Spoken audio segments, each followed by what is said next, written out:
கர்த்தருக்கு ஸ்தோத்திரம். இந்த நாள் தேன்துளி நிகழ்ச்சியிலே உங்களை நான் மீண்டும் சந்திப்பதில் அதிக மகிழ்ச்சி அடைகிறேன்.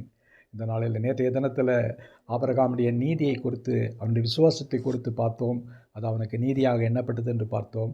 இந்த நாளிலே ஆபிரகாமுக்கு இன்னொரு சிறந்ததான ஒரு குணம் இருந்தது. அது என்னவென்று சொன்னால், விருந்தினரை உபசரித்தல், ஹாஸ்பிட்டாலிட்டி ஆங்கிலத்தில் சொல்லுவாங்க. அந்த குணம், நல்ல குணம் இருந்தது.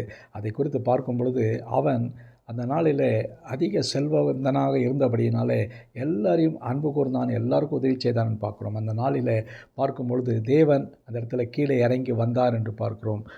18ஆம் அதிகாரத்தில் பார்க்கும் பொழுது அவன் மம்ரேக்கு எதிராக கூடாரம் போட்டு இருக்கிற வேளையில் அந்த பகுதியில் அந்த பக்கமாக ஒரு 3 பேர் அந்நியர்கள் அப்படியாக கடந்து செல்வதை அவன் பார்க்கிறான். அவர்களை பார்த்துவிட்டு அவர்களை அழைக்கிறான். அந்த வசனங்களை பார்க்கும் பொழுது தன் கண்களை ஏறெடுத்து பார்க்கும் பொழுது இதோ 3 புருஷர் அவனுக்கு எதிரே நின்றார்கள். அவர்களை கண்டவுடனே அவன் கூடாரத்திலிருந்து அவர்களுக்கு எதிர்கொண்டு ஓடி தரை மட்டும் குனிந்தான் என்று பார்க்கும். இந்த சம்பவத்தை படித்து பார்க்கின்ற வேளையில் அந்த 3 பேரும் ஆபிரகாமிடத்தில் வந்து தங்குகிறாங்க. அவர்களை அவன் என்ன பண்ணுகிறான்? ஆதரிக்கிறான். அவர்களுக்கு வேண்டியதான அப்பத்தையும் தண்ணீரையும் கொடுக்குறான்.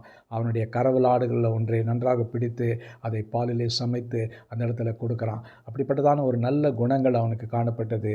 அந்த இடத்துல அவன் அறியாமலேயே வந்திருக்கிறவர்கள் தேவதூதர்கள் என்று அறியாமல் அந்த நேரத்தில் ஆபிரகாம் அவன் உள்ளதான நற்பண்புகளில் ஒன்றான அந்த விருந்தோம்பலின் காரியத்தில் மிகவும் கலிகூர்ந்து அவங்களுக்கு உதவி செய்கிறான். அவர்களை உபசரிக்கிறான். அவர்களுடைய தேவைகளை எல்லாம் சந்திக்கிறான். அந்த நேரத்தில் அவனுக்கு அவர்கள் தேவதூதர்னு தெரியாது. ஆனால் தேவதூதர்கள் போகின்ற வேளையில் அவனுக்கு ஒரு வாக்குத்தத்தத்தை கொடுக்குறாங்க.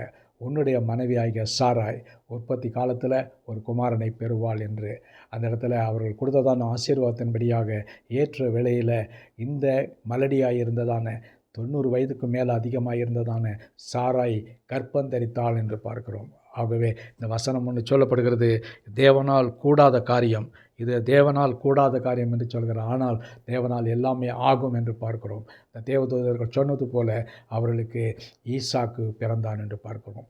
இந்த காரியத்தில் பார்க்கும் பொழுது இந்த ஆபிரகாம் அவனை அறியாமலேயே தேவதூதர்களை உபசரித்து அவர்களை அழைத்து அவர்களுக்கு விருந்து கொடுத்து அவர்களை ஆசீர்வதித்து அனுப்பினார் என்று பார்க்கிறோம். இந்த குணங்கள் நம்முடைய வாழ்க்கையிலும் காணப்பட வேண்டும். அந்நியரை உபசரிக்க மறவாதீங்கள் என்று பின்காலத்தில் வசனத்தில் சொல்லப்படுகிறது. எபிரேயரில் அந்த வசனத்தின்படியாக நம்மளும் கூட நம்மை அறியாமல் வருகிற மக்களுக்கு உபசரிக்க நாம் கடமைப்பட்டவர்களாக இருக்கிறோம்.